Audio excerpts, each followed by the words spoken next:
Hello friends, आइए देखते हैं यूपीएससी सीसेट 2024 का एक क्वेश्चन। तो क्वेश्चन कहता है 421 and 427 when divided by the same number leave the same remainder 1।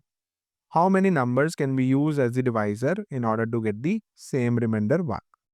Options है 1, 2, 3 and 4।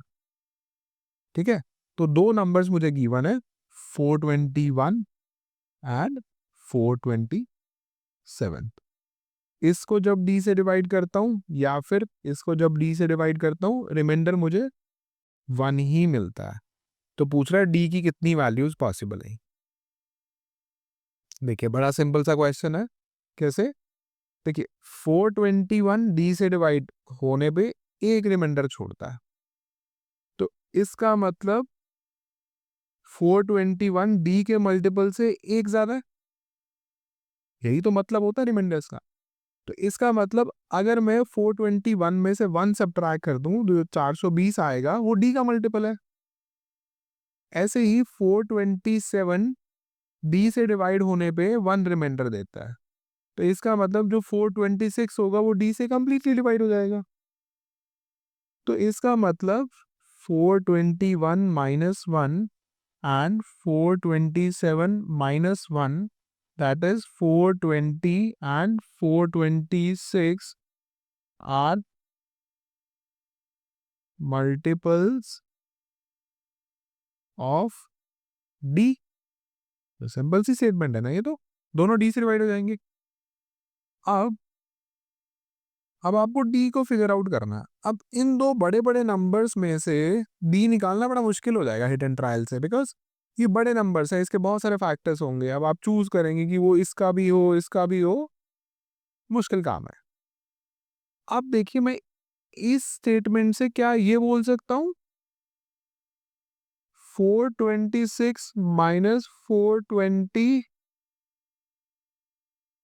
Is also a multiple of D. अगर आप ये स्टेटमेंट समझ गए हैं तो आपका क्वेश्चन ऑलमोस्ट हो चुका है। बट ये स्टेटमेंट मैं क्यों सही बोल सकता हूं, आइए देखते हैं। देखिए, आप बोलते हैं 420 is a multiple of D, 426 is a multiple of D, तो इनका डिफरेंस क्या मल्टीपल ऑफ डी नहीं होगा? देखिए, ऐसा क्यों? 421 डी का मल्टीपल है, तो 420 डी का मल्टीपल है, तो आप इसको बोल सकते हैं Q1 डी, है ना? कुछ नंबर टाइम्स डी ही तो होगा ना जब डी का मल्टीपल है। ऐसे ही 426 है, ये भी तो कुछ नंबर टाइम्स ही डी होगा, है ना? ये नंबर डिफरेंस होंगे, डिफर डिफर करेंगे, बिकॉज अगर ये नंबर सेम होंगे तो ये नंबर्स भी सेम होने चाहिए, बिकॉज डी तो सेम है ही है। तो मैंने इसलिए Q1 Q2 ले लिया। अब आप बोल रहे हैं कि this is Q1 D and this is Q2 D. अब इन दोनों का डिफरेंस निकालेंगे तो क्या आएगा?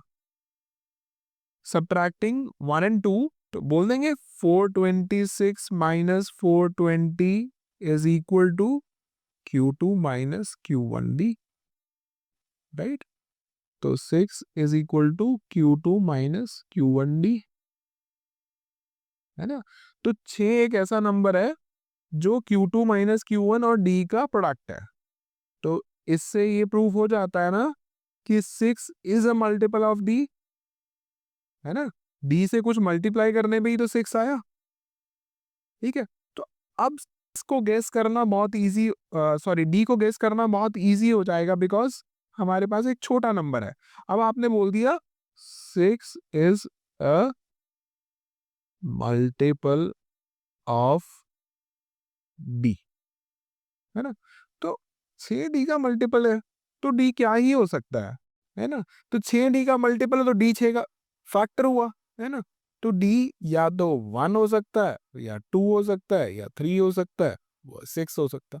यही 4 पॉसिबिलिटी है ना।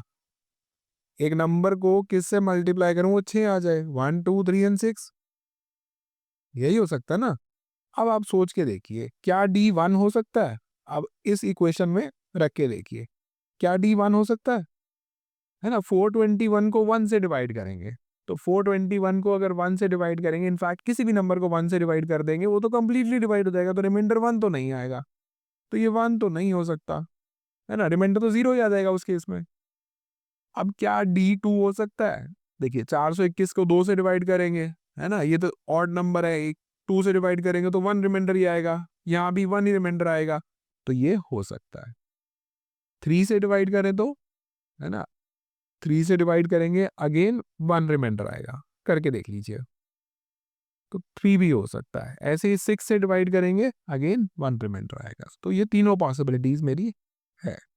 तो इस क्वेश्चन में ले दे के आपको बस ये फिगर आउट करना था कि इन दोनों में रिमाइंडर 1 आता है तो इन दोनों में रिमाइंडर 0 आएगा, तो मतलब जो D है इन दोनों का फैक्टर है। तो मैंने बोला अगर इन दोनों का फैक्टर है तो इनके डिफरेंस का भी फैक्टर होगा, तो मतलब 6 का भी फैक्टर होगा। तो D अगर 6 का फैक्टर है तो D 1 2 3 एंड 6 ही हो सकता है ना, बट 1 हो ही नहीं सकता बिकॉज उससे रिमाइंडर 1 नहीं आएगा, 0 आ जाएगा, बट 2 3 6 हो सकता है बिकॉज उससे रिमाइंडर 1 आ रहा है, तो मेरी गिवन कंडीशन सेटिस्फाई हो रही है, राइट।